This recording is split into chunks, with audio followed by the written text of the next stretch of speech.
There were moments when men's cruelty could not be explained. It had to be seen.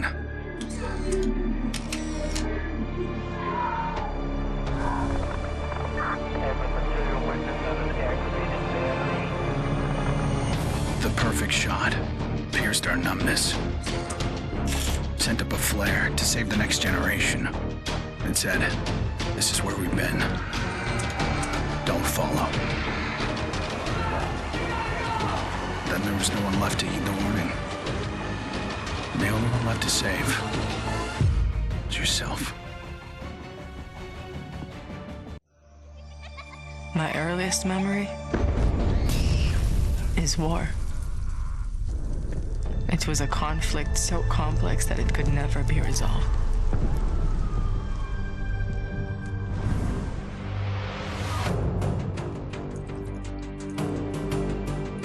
But this war isn't complicated.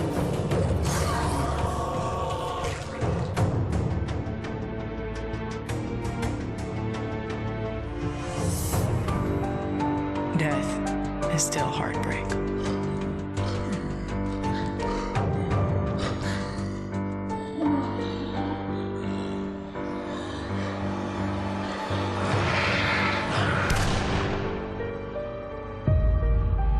But a kill is a kill.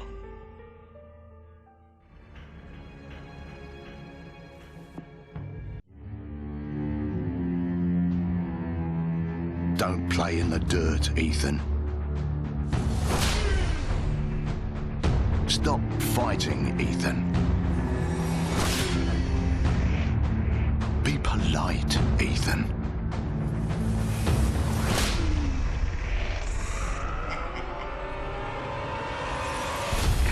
We can suppress the animal instincts all we want, bury them under layers of polish.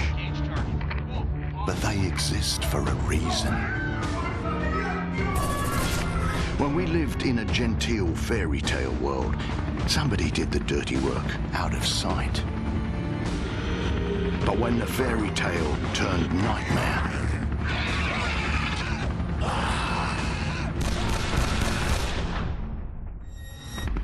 those instincts were the only thing that kept us alive.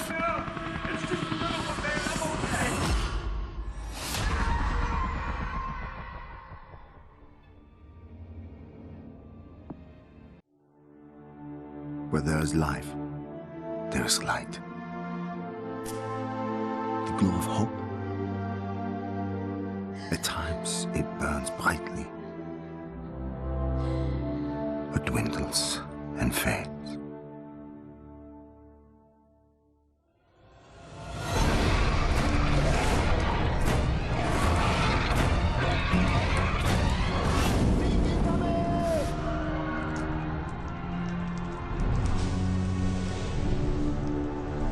But once it is lit, we must never let it die.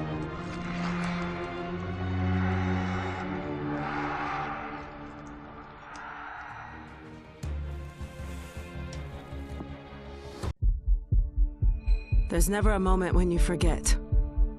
It's there when you fall asleep and when you wake up. You keep going over the things you should have done. I should have stayed home that day.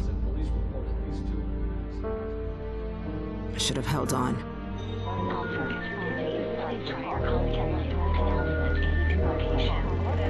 The agony is always there. But I've learned to live with it. Because the only thing stronger than regret is hope.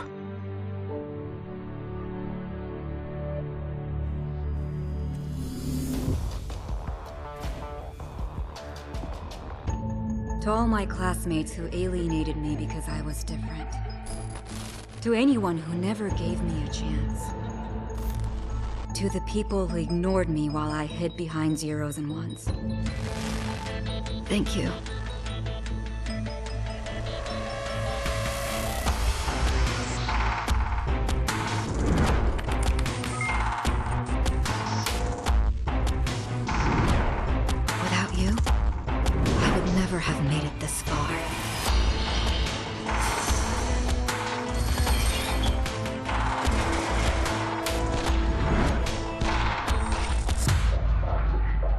I would have been weak and dependent. I would have ended up just like you.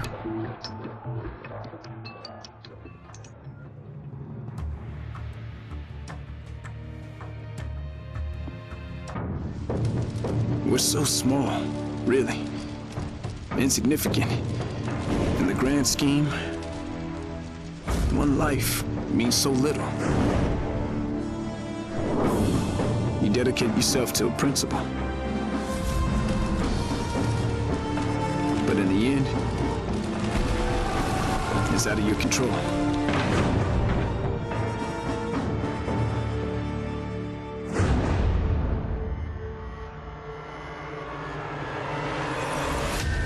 In this world,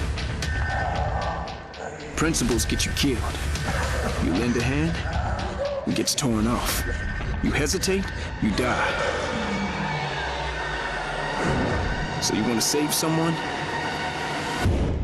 Save yourself.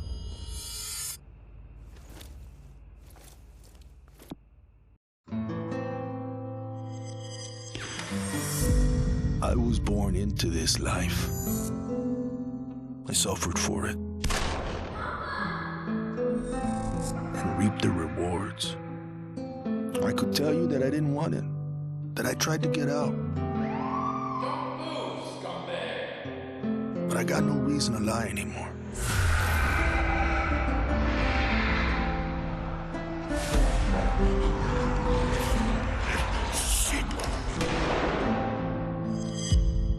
That life is the only reason I'm still here.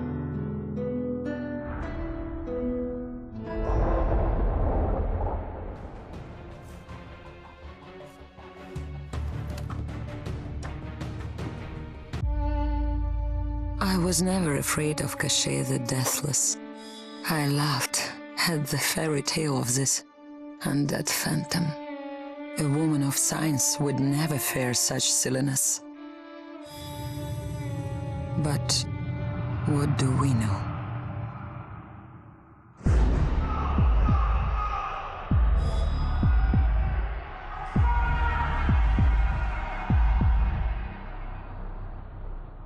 Science cannot explain what I've seen. And in the face of such horror, there is no logic.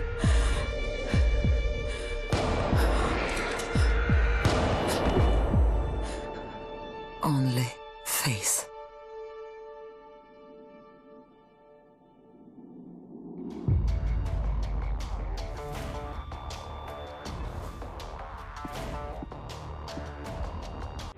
I was just a boy when the Soviet Union collapsed. The nation was divided in two. Those with power and those without. At 8 years old, I learned the price of weakness. And I vowed never to pay that price again. I became the strong man. I gathered wealth, influence, and power. But nature is indifferent to the hierarchy of men. Once more, she burned my world to ashes, leaving only bitterness and the rage I would need to survive.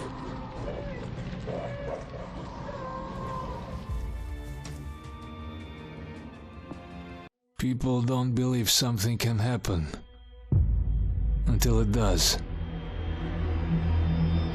They live in cheerful ignorance of the coming storm. I could see nothing else. When it finally arrived, I felt relief. At least now the danger had taken shape. Now, I had a target.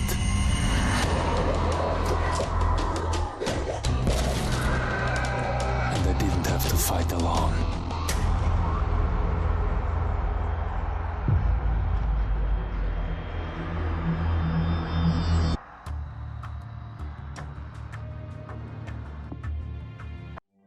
I will not be welcome in the kingdom of heaven. That fate was never in the cards for a man like me.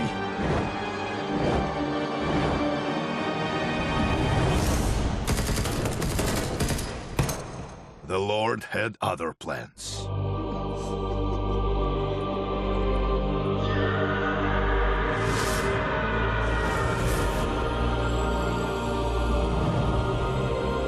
I have made my peace with God.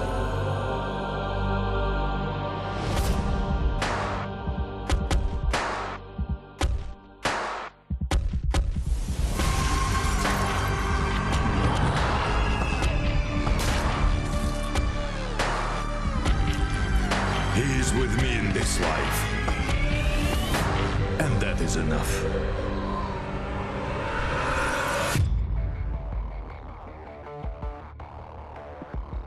Growing up in Tokyo, you either became a salaryman or you were a waste. If you asked around, it's safe to say I was the latter. They said I lacked self-control, that I shamed my family. So my father sent me off to relatives in the States. Turns out, Americans care a lot more about earnings than honor.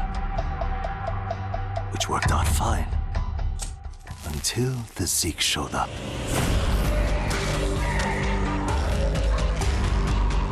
The Japanese decided to evacuate. They didn't have the firepower to fight. But I had special skills.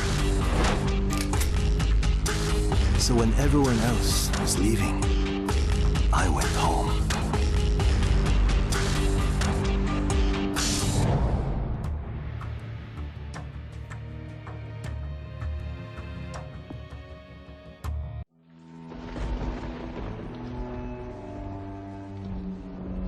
I always wanted to be a cop. Thought I could do some good.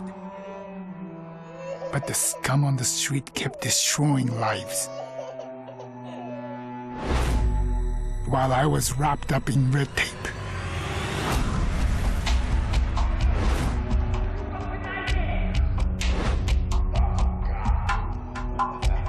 Shackled by senseless laws.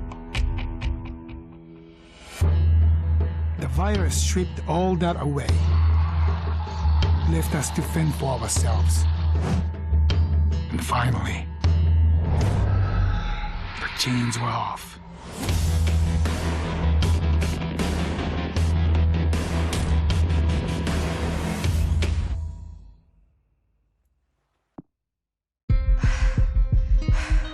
Nobody expected a 9-year-old girl from Tokyo to be fascinated by guns. Nobody imagined a 22-year-old university senior would drop out and train for the biathlon. Nobody believed that the daughter of a salaryman could win Olympic gold. And nobody predicted that a necrotic plague would decimate our planet's population. But life is all about the unforeseen.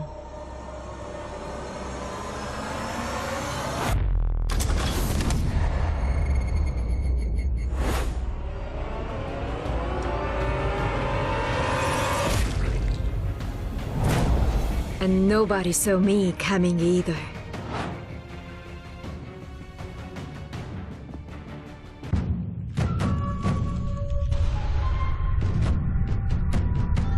I was 11 years old the first time I felt the ground shake.